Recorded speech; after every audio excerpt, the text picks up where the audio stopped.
Benarkah pokok atau dahan yang ditanam atas kubur itu mendoakan si mayat? Tidak benar, tetapi benar. Ada orang mati, dia tanam ayah dia, yang ditanam pokok-pokok kecil pula atas kubur. Orang tanya, apa tanam pokok ni? Dia kata, pokok ni mendoakan bagi mayat. Okey? Benar atau tidak? Tidak benar. Dah boleh dah buat? Boleh. Boleh tanam pokok? Boleh. Dah yang tidak benar apa? Dia mendoakan bagi mayat. Dah yang benar pokok bukan berdoa bagi mayat. Pokok itu bertasbih kepada Allah. Okey? Satu hari Nabi berjalan. Kena alik lah. Nampak? Nabi berjalan dengan sahabat ikut belakang. Siapa di depan tu Nabi berhenti. Ada dua kubur. Okey? Nabi kata, innahuma yu'azzabani.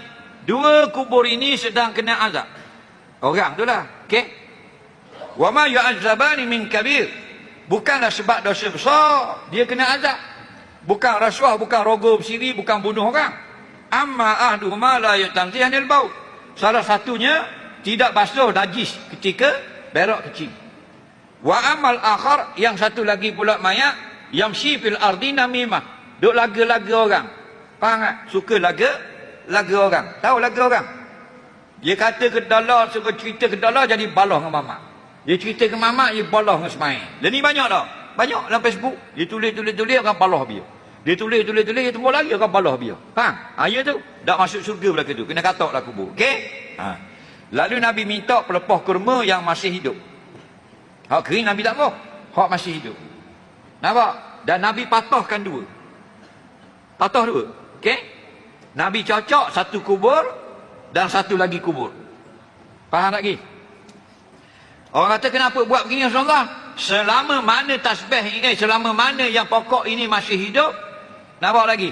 Dia bertasbih kepada Allah, mudah-mudahan mendapat tumpang ringankan azab si mati di dalam kubur. Benda tu tak salah, tapi salah faham. Dia bukan berdoa untuk si mati. Faham? Yang berdoa untuk si mati anak dia. Awaladin solihin yad'ulah. Faham? Hak kita tanam ni, dia bertasbih kepada Allah. Semua yang hidup yusabbihna Allah, bertasbih kepada Allah. Tiap tempat yang bertasbih turun rahmat. Mudah-mudahan rahmat itu meringankan azab si mati. Nabi kata malam yai bisa, selama belum mati pokok ini dapat rahmat kepada si mati. Jelas lagi. Bukan marah buat, ngaji dulu nak buat. Neh.